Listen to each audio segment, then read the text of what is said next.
futbolçuyla anlaşıb. Sportinfo AZ xəbər verir ki, bu barədə klubun mətbuat xidməti məlumat yayıb. Qəsəbə təmsilçisi Abdulaziz Batibini heyətinə qatıb. Toqolu futbolçu ilə 4 illik müqavilə imzalanıb.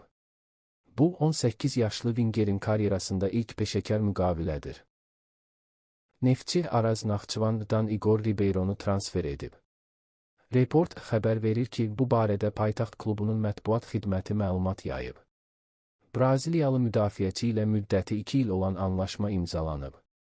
Qeyd edək ki, Naxçıvan klubu ilə razılaşmaya əsasən Ribeiro UEFA Konferans Liqasının ilk mərhələsindəki oyunlarından sonra Neftçiyə qoşulacaq. 28 yaşlı futbolçu ilə müqavilə avqustun 1-də qüvvəyə minəcək.